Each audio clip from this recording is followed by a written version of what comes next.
Hello and welcome to another episode of Two Guys and a Chainsaw. I'm Todd. And I'm Craig. Not far on the heels of Betty White's death, we learned of the death of one of my all-time favorite musicians, Meat Loaf. Meat Loaf is his name. Most people, I think, know Meat Loaf. God, where do I start? I didn't know about Meat Loaf until I was in high school, actually. I had a good friend who I met at music camp. I went to it was between my freshman and sophomore year. I went to a band camp at a local university, and my roommate was a big fan of a lot of different styles. And so we had a lot of fun going back and forth and talking about our favorite musicians. And one thing that he says is, "Oh, Meat Loaf." And I said, "What are you talking about?" He says, "Oh, God, there's a new album out now, Bad Out of Hell 2. Have you heard it?" And I had seen the posters, and I'd been curious about it. And of course, the song I Would Do Anything for Love, But I Won't Do That was playing nonstop on the radio at that time. And I put all these three things together and said, "Oh, he did that song." And he says, "You got to listen to this album. It's amazing." I went out and I bought the album on his recommendation as soon as I got back from band camp and was blown away.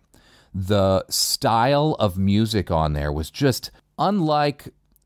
I mean, of course, as you grow up and you listen to pop music, you hear some of these older songs. And so, I guess I'd heard some of these songs before, but I never really heard so much of it and said, gosh, this is a style. This is a very big, bombastic, operatic rock. And it really spoke to me. I just loved the boldness and the audacity of it and the over-the-top aspect to the music. It just sung, and I loved it. And I went and found his earlier album. Since that was part 2, I went back to find part 1, found out that Paradise on the Dashboard Light came from that. So I got to listening to that, and I just went through pretty much a whole year, probably, of discovering Meat Loaf. And his songwriter buddy, Jim Steinman, who wrote most of his songs and wrote lots of similar style songs for other musicians as well, many of which were big top hits. Turn around, bright eyes. He wrote that?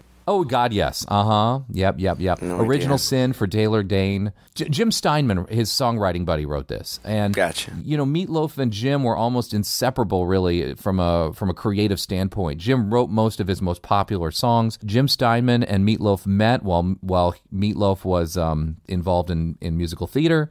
Meat Loaf was... his name really is like Meatloaf. I mean, he was born Marvin Lee Ade. However, even when he was a baby, apparently, he came out bright red, and his father convinced the nurses to write Meatloaf or meat or something on the tag on his bed. Marvin Lee, ML, he just kind of became, even as a kid, called Meat Loaf. And he was bigger. He weighed like over 200 pounds, quite young. He was made fun of a lot for his weight, and I think the weight is something he always struggled with throughout his life. But, bigger guys like this tend to also be able to belt out bigger voices. And I think that ended up kind of, perhaps, some of his physicality really turned out working in his favor in doing these very operatic type songs that he ended up getting well known for and really excelling at. I believe when Jim Steinman was working on a play called More Than You Deserve, Meat Loaf was in a touring company for Hair, and that's how he sort of discovered him, and that he got pretty big after doing Hair. He also had a band on his own on the side. But when the two of those guys got together, they started working on Bad Out of Hell almost at the same time. And when they released that album, it was a popular success, and much like these popular albums that just go down in history, the critics hated it. Critics said it was too over the top, it's too cheesy, it's too goofy, but nevertheless, it really resonated with the public and became a signature style for him. And Jim Steinman wrote the songs, Meat Loaf did the thing. Meat Loaf went on around this very same time to be in Rocky Horror Picture Show, which I guess we could have easily done for this podcast as well. We chose to go with a movie a little more recently, 2014's Stage Fright, which is a horror musical. And this was recommended to us by a couple people, I believe. Of course, when we heard Meat Loaf died, we instantly went to see if he was in a horror movie besides Rocky Horror. And this came up. And I'll have to say that After reading the little quick synopsis on IMDb, I was like, Craig, we got to do this because it just sounds hilarious. A snobby musical theater camp is terrorized by a bloodthirsty killer who hates musical theater. It sounds so delicious. And Craig and I are both fans of musical theater. Craig and I have worked together in musical theater productions, and so I just knew this would be the perfect one for us to do. He's got a pretty big part, and it's directed by a guy named Jerome Sable, who wrote and directed it, and this is almost pretty much the only thing he's done. He did a short before this, and I think he might be working on something now, but yeah, it's an interesting project. I'd never heard of this before at all. Certainly had never been on my radar. How about you, Craig?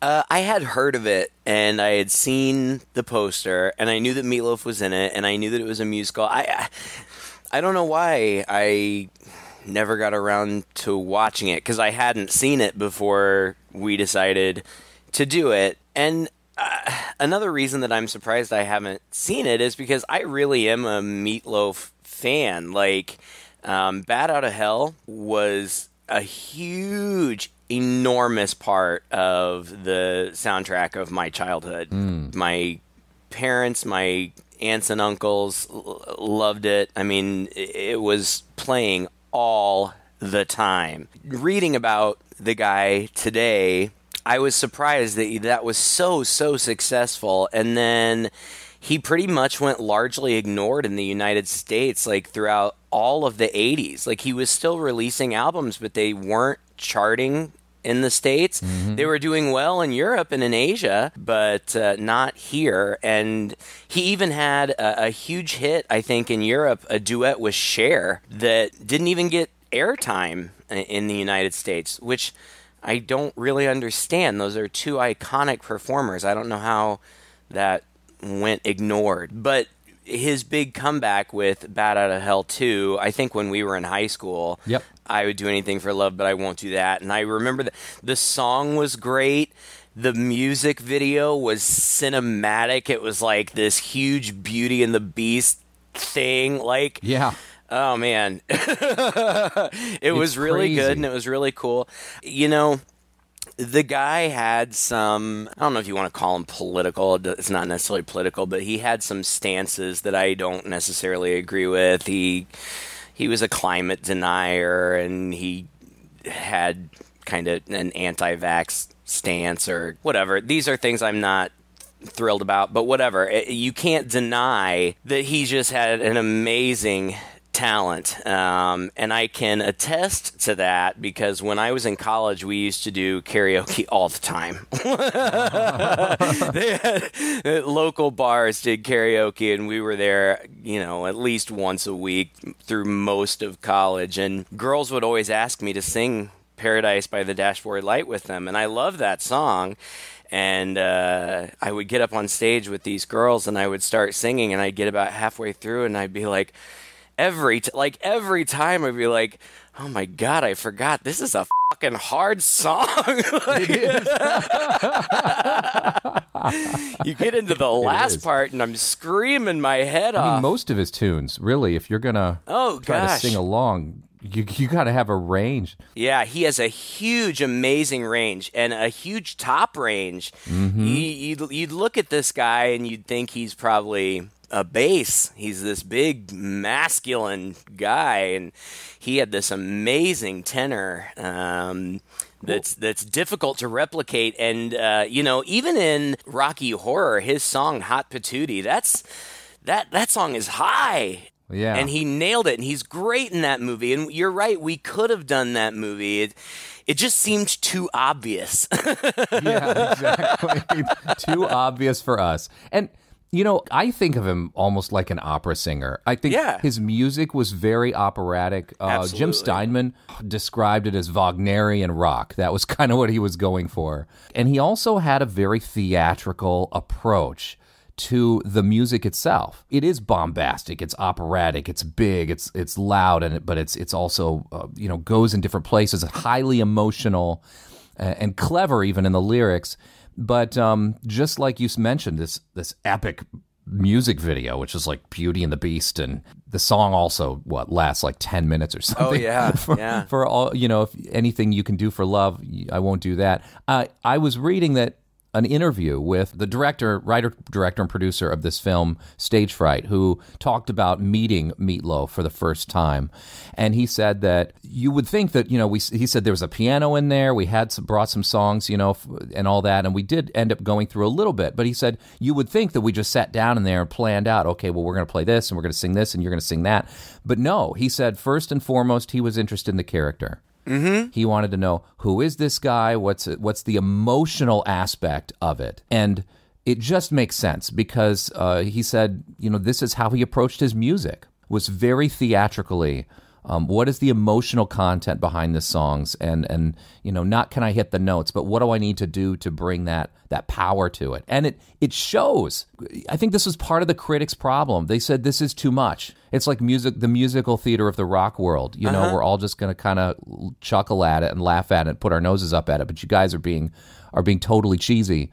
But we loved it. Yeah, it resonated with the public. I mean, gosh, I don't know anybody who doesn't like those songs. They're just really good. And he was a fine actor too. I mean, he didn't have an expansive acting career, but he was in quite a few movies and some memorable stuff. One of the ones that stands out for me was his role in Fight Club. Oh yeah, I forgot about that. He played this older, heavyset man. Like the gag was kind of that he had these big man boobs, but he played kind of this sad sack, but then through Fight Club he found his confidence and all that stuff. And small role, but he did a good job in it. And I think that he was a theatrical person. Like you said, he started out in musical theater. I thought it was funny. I just read today that he did Hair, and then he was working on some other production when he was scouted for the role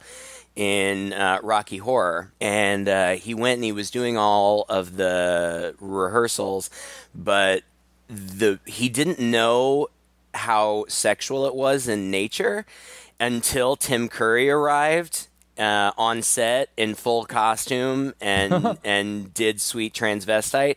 And when he saw that, he wanted to pull out. He wanted to drop out of the production. He thought it was too scandalous or something. I don't know.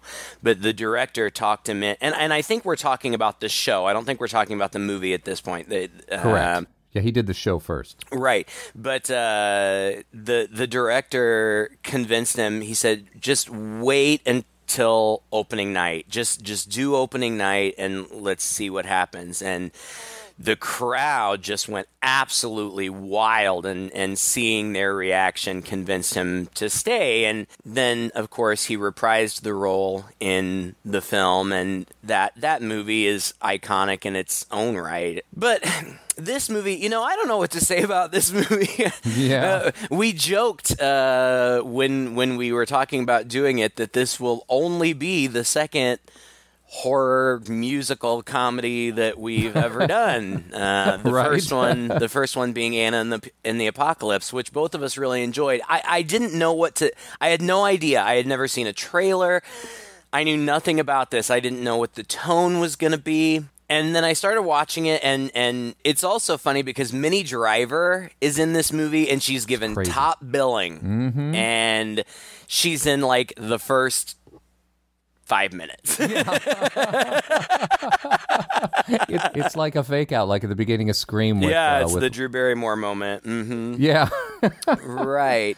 I was a little disappointed by that. I was really hoping to see a lot of Minnie Driver in this because I haven't seen her in ages. I was too, but and she doesn't age. This woman, no, my God, she's brilliantly talented as well.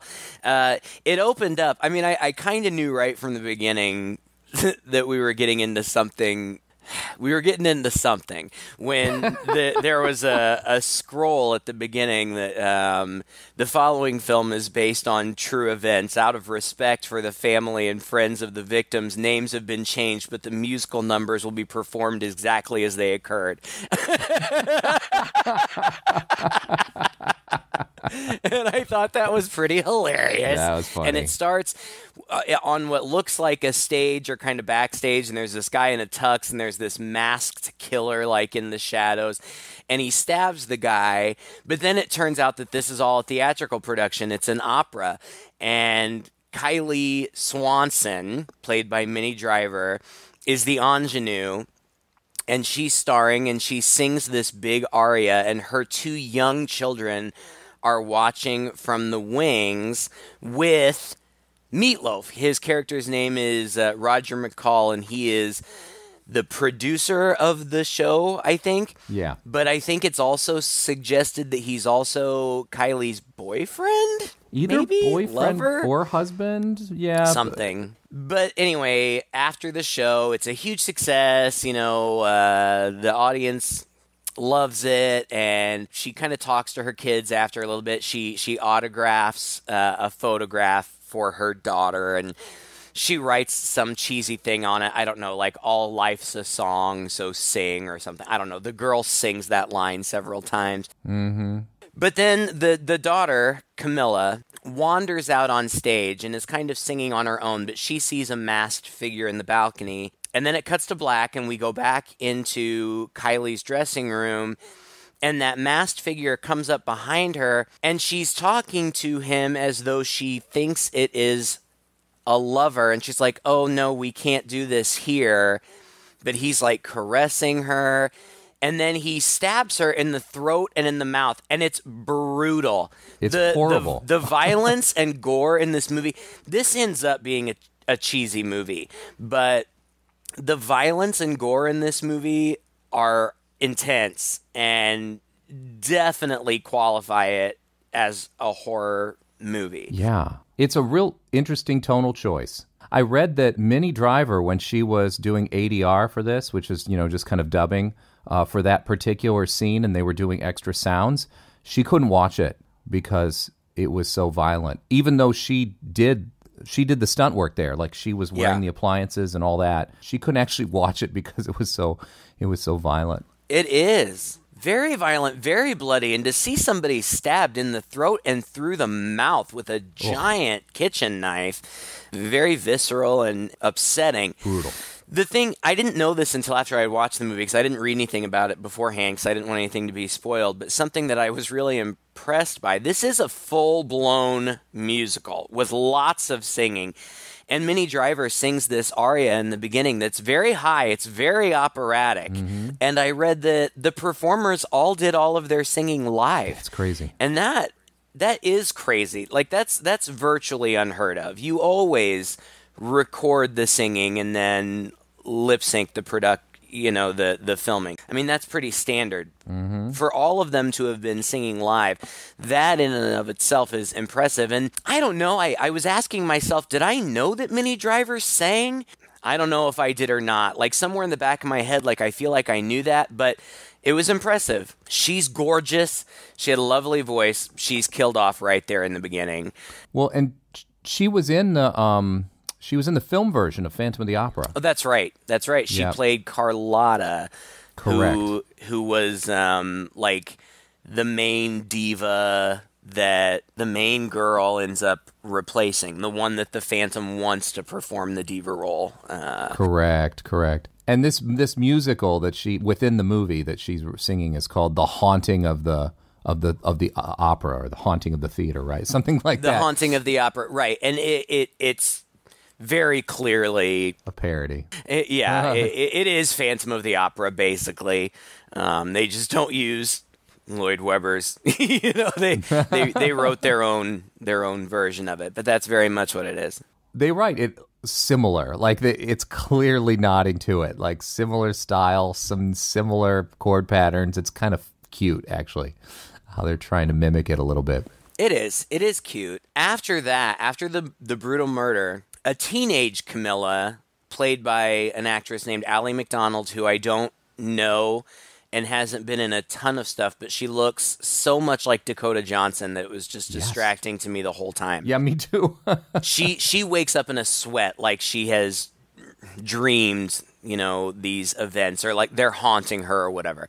And we see that it's 10 years later, and then it cuts to a bus full of kids going to the Center Stage theater camp, and they sing a huge production number. Yes. And I don't even know what to say about it. It's all about, like, we're on our way to where we belong. And it's all about how, you know, they're in their regular lives, they're outcasts, but at theater camp, they can be themselves. We're here, we're here, we're here at Center Stage, the place where we can be ourselves and no one calls us names. They call me weirdo. They call me freak show. They call me sissy. Pussy. Mushy mushy. Homo. They call me very flitty. Very fruity. Flaming. Bitchy. Liberace. Ruthie. And a slew of other low blows. And as cheesy as that is, it's totally true. Like, these specialized camps, I didn't go to a musical theater camp. I went to like it was like a school camp. Like, you went and like took classes. Like, I took like science classes. Oh my God, Craig, how boring. I know. So when I tell people about it, I always say, you know, in 7th grade when I went to nerd camp. But that's what it was. But it was just a bunch of nerds. And we had a great time. Of course, right? But this song... No one was giving you wedgies. That's why. Yeah, right. But this song is so cheesy and so silly. And there's one point where this guy character sings this big chorus about...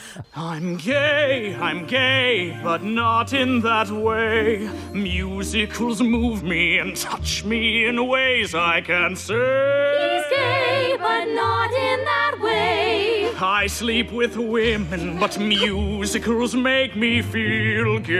It goes on for a while. Like, just even that I'm gay part, and like all the kids are all singing, like, we're all gay in different ways. So,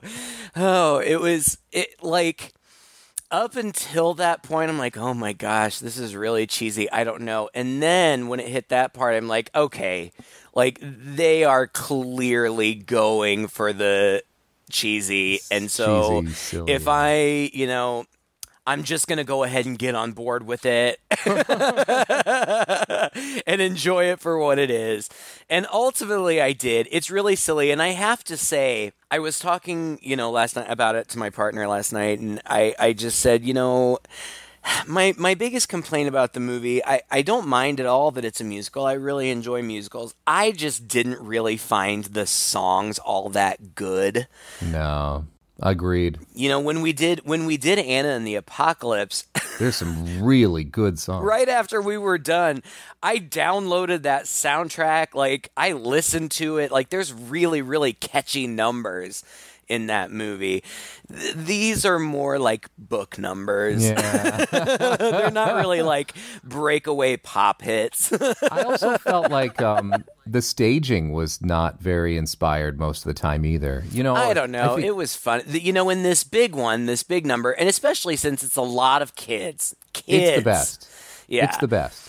And you know, different types of kids, older kids, younger kids, and you know, now that I'm thinking about it, I was going to say all types of kids, but I don't really remember any brown kids. No, not really. There were a couple Asian kids It's a in there. very white production. Very white, yeah. This it's a Canadian production, but you know, just it made me think of, you know, I was a theater kid, and it was very much a community and a safe space, and so I related to that, and it's cute. Yeah. But Camilla and Buddy are grown up now. Buddy is the son. They're They're twins, twins. They work in the kitchen. They're the same age as these theater kids, but they don't attend the camp. They work at it because apparently, oh God, I'm just going to call him Meat Loaf. Meat Loaf runs the camp, and I guess that since their mother was killed, he's been raising them. Yeah, I guess. I really think maybe he was married to her, but they're not his kids because they make a point of saying, remember, Right. he's not our dad. Yeah, she asks him what this year's show is going to be, and he kind of brushes it off and just says, It's going to be a knockout. Broadway agents, Broadway scouts. We're going to be back in New York before you know it. What is it? Your mother, God bless her, would be proud. Artie is going to be the director. I guess Artie is like a senior camper or something. He's played by a guy named Brandon Uranowitz. He's stereotypical, kind of full of himself, skeevy theater director. Very skeevy. But they announced that the show that they're going to be doing is The Haunting of the Opera. It will premiere on the 10-year anniversary of its world premiere, which is when their mother died. But Artie's like, this is a show about concealing yourself, and so I'm gonna make this I don't remember, it's so cheesy, like I'm gonna conceal the show. So one of my favorite lines is he's like, It's about covering up who you really are. And isn't that the scariest thing of all? That's why I'm going to reinvent this entire production and cover it with a postmodern face. Now, who can tell me what Japanese tradition involves covering your face all in white? Bukkake.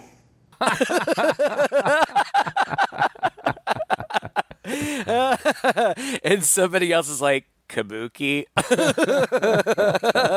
So they're going to do this show, but they're going to do it in Kabuki, which is also hilarious because they couldn't be more white. And the final production couldn't be more like, it's just ridiculously Oriental, like appropriation, I guess you could say. Oh, like, yeah. It's like a mix. Yeah. I mean, the makeup looks good, but you're looking at it like you shouldn't be doing No, this.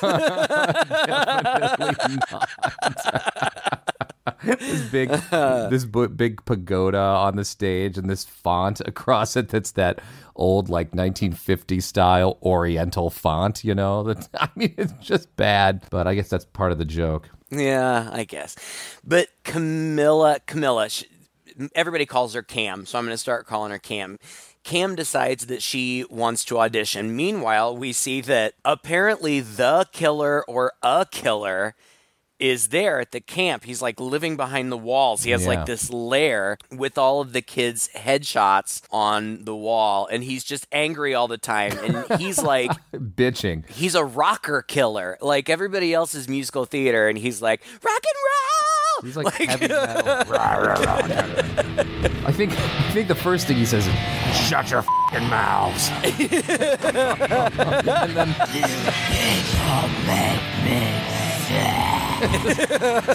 running his butcher knife and his blades across the wall like he's just like going crazy. I was like, it's yeah. Does this guy live there all year long?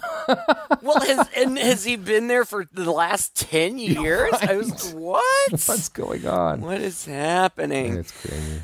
So Cam goes to the audition, but she's not really allowed because she doesn't really go to the camp. She just works there. So the boy who's like letting people into the auditions, his name is Joel, and he obviously has a crush on her, and she convinces him to let her audition. And she's like, I'll owe you a favor later. And, okay. Gets him excited. So he lets her. and he watches her from the flies, like from the catwalk. And we get like his point of view, which is kind of leering and very much like the killer's point of view. Pretty creepy. So right away, he's on your list of suspects. And also every now and then the creepy gardener, right? The stereotypical creepy gardener who you know. The creepy gardener or like maintenance guy or whatever, who there are tons of slasher film references.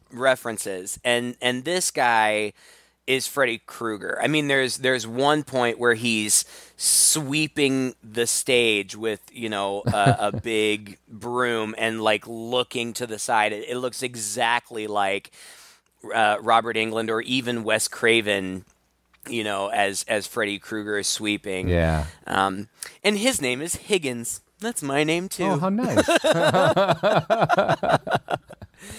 And so she does audition, and she gets the part, but she's double cast with this girl named Liz, who is like the theater ingenue who everybody expected to get the part. After she gets the part, she comes back to her locker in the kitchen, and somebody has vandalized the picture of her mom, which makes her sad. And, oh, man, yeah. I don't know. You know, we find out that the camp is going into foreclosure, like, Meat Loaf is dealing with that. We see several scenes of him trying to get a Broadway producer on the phone. Like, apparently he has this connection to this guy from back in the day, but he's having a really hard time getting a hold of him. He just keeps getting brushed off, even though he's already told all the campers this guy's coming.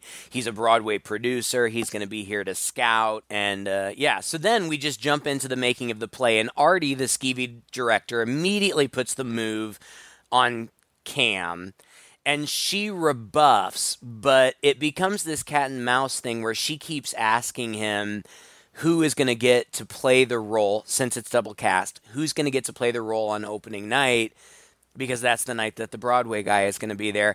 And it's obvious that the ultimatum is, it can be you, but you're going to have to me. Yeah. And like that it plays out for a long time. It's really gross. It is disgusting. And I feel like she flirts with him and she kisses him, hoping that'll be enough. That it will be enough. Yeah. And it never is. And there's one point where I thought that she was going to do it. And I was like, this is gross. Yeah. Like, let's not even make this happen in this movie. It's gross. But at the last minute, after she's already taken her top off and he's on top, at the last minute, she doesn't do it. Yeah. But there's I don't know, a good 15, 20 minutes where we just see the rehearsal process, preparation for the show. Yeah. The rehearsal, building the set, making the costumes, testing the makeup, rehearsing. And I don't know. I mean, if you're a theater kid, as I am, as you are, it was fun. Yeah. But not a whole lot happens. They kind of foreshadow a bunch of stuff. There's the ghost light on the stage, which is the sort of traditional little lamp, just a little light bulb on a stand that you're supposed to leave on at all times to chase the ghosts of the theater away or whatever. They've got that out there. There's a kid with the skill saw, which I noticed they had modified the logo on Skill Saw. They took the S off. It just said Kill Saw. Did you notice that? Oh, that's funny. No, but was he the kid? Was it like a circular saw and he like rears it up like Leatherface? That was hilarious. There's also the costume girl. Her pin cushion is a wig form, so it looks like Pinhead. Yeah, she's got pins all over it. It's so cool. I liked that. I liked those little throwbacks. Yeah. I think the deaths start happening about the time that Cam rebuffs Artie at that last moment. Yeah. And so right. Artie kind of wanders out, and he's kind of out on the stage in darkness, and he hears a noise or something, I don't know, and goes out to investigate, and he's by that light. And then the suddenly looks up, and these lights, stage lights, start falling on him. That is a real danger. I know. I was just going to say the same thing. Like, I think that casual viewers wouldn't know how scary that is. Those things will kill you. Yeah, they're heavy as hell. And they're hanging above you all the time, just clamped on there. And they start falling down on him, and he's kind of dodging them, but one of them catches his foot. And in a very highly improbable way, somehow it pins him to the stage floor. Yeah, one of the clamps goes all the way through his foot, like through his shoe, through his foot, and pins him. Yeah. Which I don't think that would probably happen. Those clamps aren't sharp. No, and you can just tell whatever. The way it was, it's not going to happen. Anyway, he's trying to get it off because the killer in the mask and the robe, just like from the show, the Kabuki mask, is coming towards him. And he's very, I don't know what you say, like Freddy Krueger-y in his way. Like, he talks to these guys and he taunts them as he's got witty catchphrases, he says, as he's coming at them. And the kid can't ever get it off, but the killer just goes over to him and he starts pushing him backwards, which makes his foot basically snap in half. Break a leg. Also improbably, but whatever. It tears his foot off, but then he kind of swings something around and whacks the killer, and you sort of think he's knocked out. He crawls towards this big box that's marked swords that we see on the stage. There's even a little glint, like an animated ding glint that comes off of it, like this is his precious treasure. And he runs over and opens the box, but he doesn't do it in time. And he swings around, and the killer grabs him and... also improbably, but whatever, just basically pries open his mouth and puts it over the light bulb on that stand and turns the bulb on, which I guess in some way sort of fries him on the inside. Electrocutes him. Yeah. And then the killer screams like a rock star, and Cam wakes up in a sweat again, which we have seen before. I do want to take a second. You know, in the original production, it just looks very much like Phantom of the Opera, and the Phantom or Ghost or whatever you want to call him was just wearing a white mask. For their kabuki production, they've altered the mask and you know, made it like a kabuki mask, but it looks really good. Mm-hmm. And the jaw moves. That's cool. It's pretty menacing. Yeah. I thought, you know, for a masked killer, it looks pretty good. It really does. The movie's not particularly scary. You know what's going to happen. You know people are going to get picked off. And it is a mystery. Like, I didn't know who the killer was. Like, I couldn't figure it out. I'm like, who could it possibly be? Like, oh, really? It's funny that you say that, because I went back and I read reviews. By the way, this movie is not reviewed well. The reviews range from like mildly warm to very cold. But in the reviews, I was like, oh, you can see who the killer is a mile away. I had no idea. Really? I was surprised. Well, I thought it was just really quite an easy process of elimination, like motivation and who you know it's not going to be. Well, you know it's not going to be the creepy kid who's been leering on her. Right. You know it's not going to be the gardener. You know, right. Those two folks are obvious. Like, who's left? Who would want to run around and kill people who's not getting killed? And I thought, well, I could only think of one person. That's what it sort of turned out to be.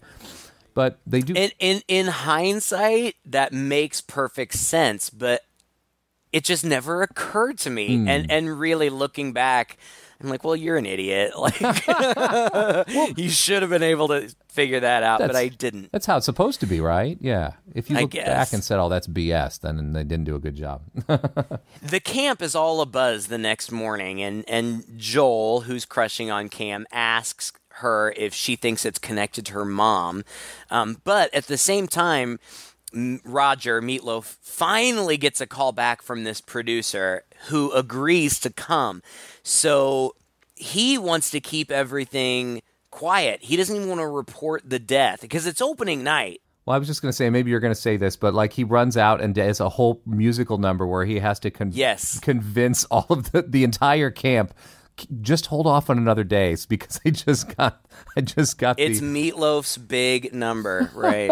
When the enemy's on its way, The show must carry on. when they yell bombs away, The show must carry on. we lose soldiers every day. Watch the camp from the The blaze. show must carry on. This girl who can't be more than like 7 is in the crowd, like the crowd parts, and she's like, "Isn't it wrong to sing and dance when someone just died?"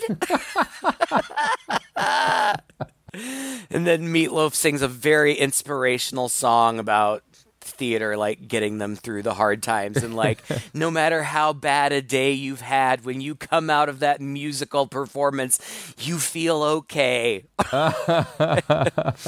And he gets them all, you know, excited.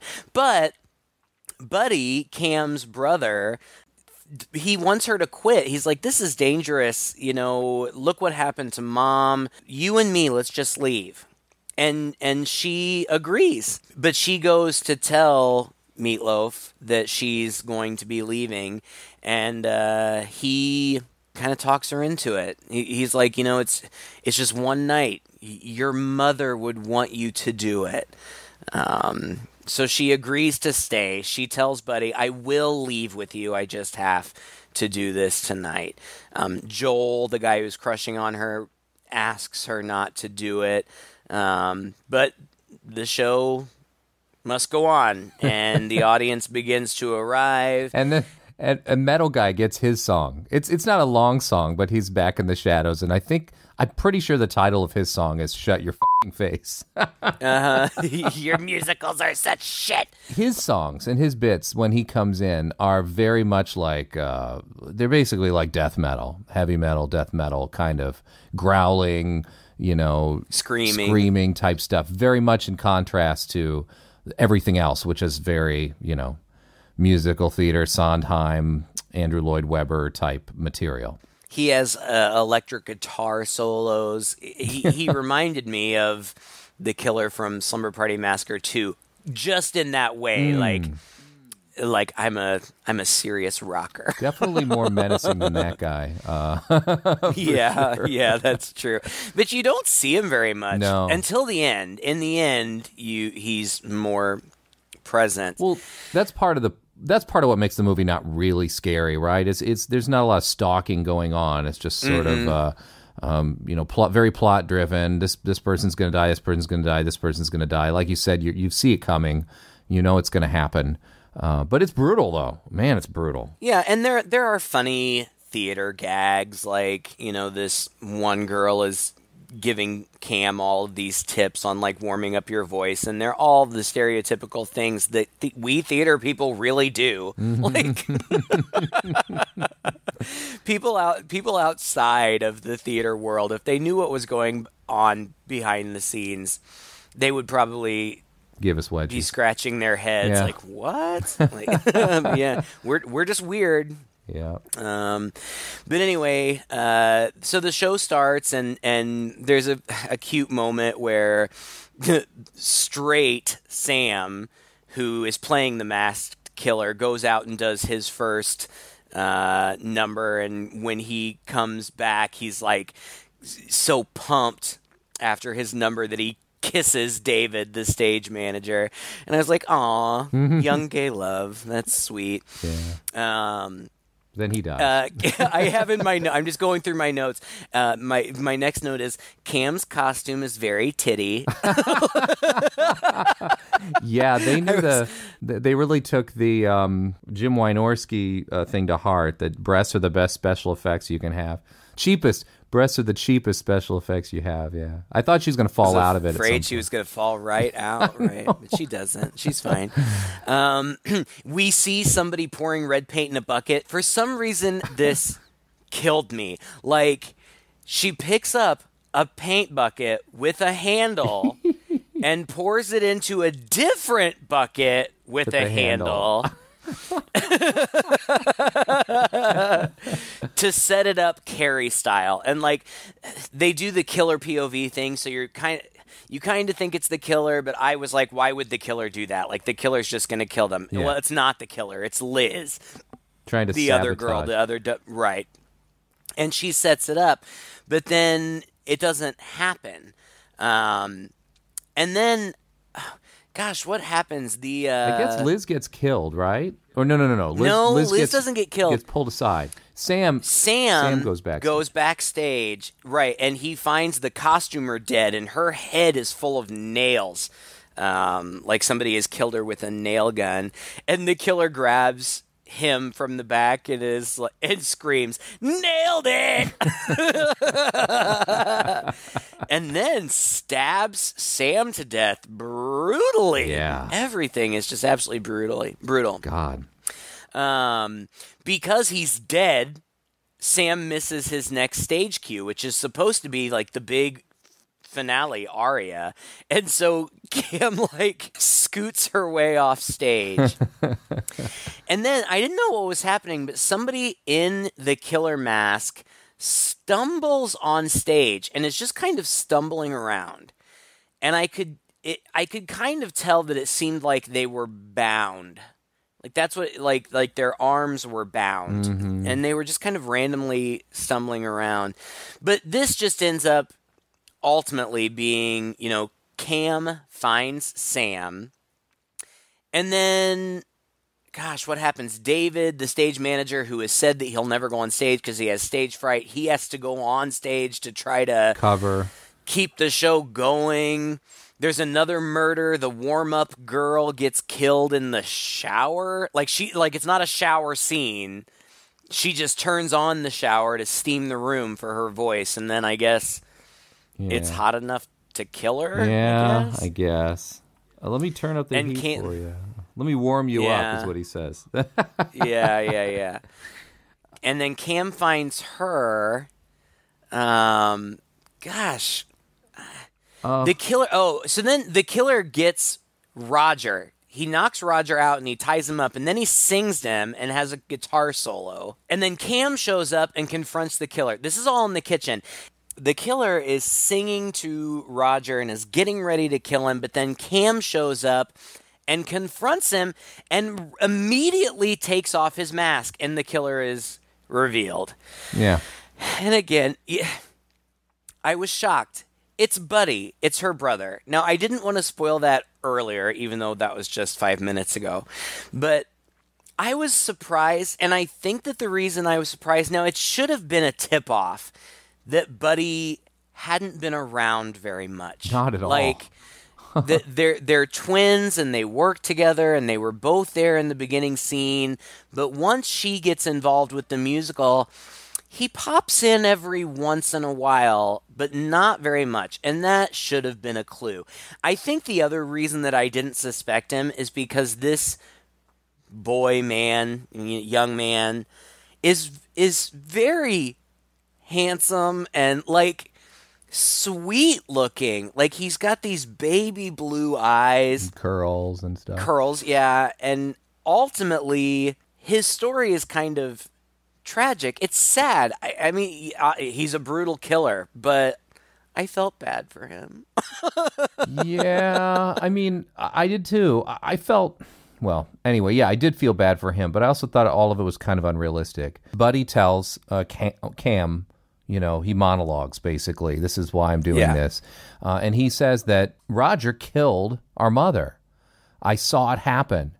So it turns out while Cam had, as a girl, wandered out onto the stage that night that her mom was murdered, Buddy was in the room, like back in the closet. He saw the murder happen, and then Roger takes off his mask and lays her down, and then Roger notices him, and Roger's way of dealing with the situation is just to scare him. Mm-hmm. Don't you ever tell anybody this, or I'm going to get you, and he slaps him across the face a couple of times, but I don't know. I mean, for this kid to keep that a secret this long, just so that later on he can go and murder a whole bunch of people plus him. Right. You know? Right. Because Cam asks him, why didn't you ever tell me? And he said, because I was scared. And okay, I get it. Especially, as a kid, that would be terribly traumatic. But I don't know. I mean, this is par for the course for slasher films. Yeah. A little kid watches their parent get brutally killed, and then they become a killer themselves. They immediately snap. I just posted this thing on our page about the what is it that psychologists look at a lot of villains from horror movies, and we're rating them as far as like what are more true portrayals of psychopathy. And one of the things that they mentioned in that article is this is definitely not it. Psychopaths are generally very cool, calm, collected, almost emotionally detached from what they're doing, and rationalize this whole thing. Kind of like Charles Manson, really. And in this case, this guy just goes completely off the wall. Yeah. He's just like, he's got all these tics, and he's flailing around, and he's like a whole different person now that he's been unmasked as the killer. Which, again, is not uncommon. For these movies, 100%. Right. These killers seem totally fine until they're revealed, and then they're just 100% off their rocker. But after Buddy explains all that to Cam, he goes to kill Roger, but Roger fights back, and there's a big fight in the kitchen. And in the fight, Buddy pulls back to hit Roger, but in pulling back, he accidentally hits Cam and realizes it, so he turns around to make sure that she's okay, because he didn't mean to hurt her. And while he is distracted, Roger stabs him and gets him down on the ground and just stabs him brutally a bunch of times. And again, I felt bad. You see this kid's face. He's a kid. I mean, he's tall. He's a young man, but just these innocent eyes. And I felt bad for him. I somehow wanted him to be okay, but I mean, I guess he'd killed too many people for redemption. Whatever. Right. But Roger's kind of the ultimate. So he's dead. Yeah, he is. Ultimately, he is. And he chases Cam through the woods randomly. And they, we find out that the person in the killer's mask on stage was Liz. I guess Buddy had tied her up and pushed her out on stage for unknown reasons. And David, like when they goof around on stage for a while, then they end up off stage and he pulls the mask off of her, and when he realizes it's her, he pushes her back on stage and says, just sing the aria, like just finish the show. And she goes out and she starts singing it, that he comes out and starts singing with her and like takes center stage, like he's found his diva moment. And Roger catches Cam. Somehow they end up backstage again, and he's trying to reassure her, like, I'm not going to hurt you, I'm not going to hurt my little Broadway star, but when she doesn't submit, he's like, you're just like your goddamn mother. And so she grabs a circular saw, and she goes to saw him with it, but it's unplugged. But then the guy, Joel, who has a crush on her, shows up and plugs it in. And so she saws him and kills him.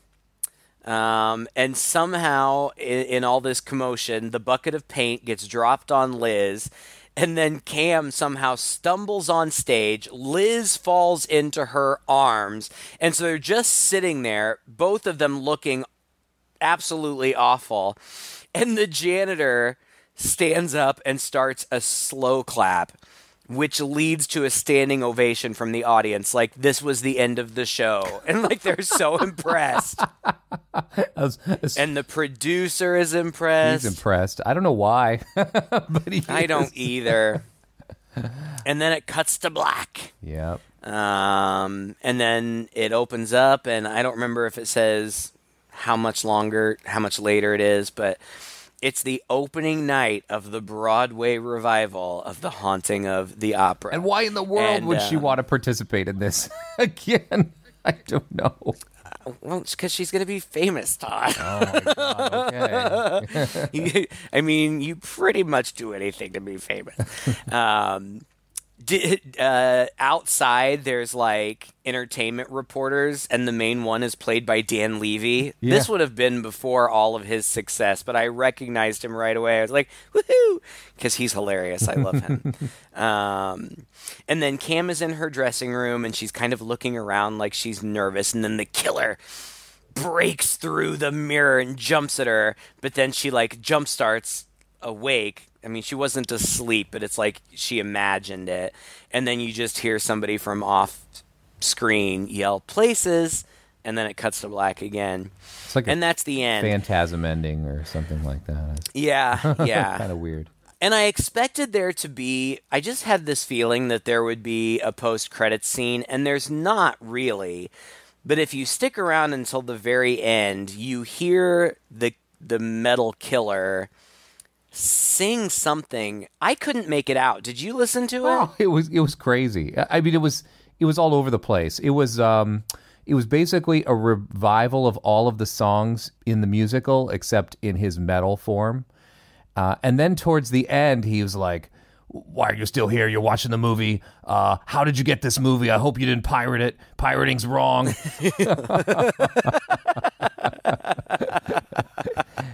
They had a lot of fun with it. Let's put it that way. Yeah, that's the thing. Like, it is what it is. Did I love it? No. I will say that from a filmmaking perspective, it looks good. Oh, it looks great. Like, great. it's well made. And as far as the cinematography is concerned, it looks really good.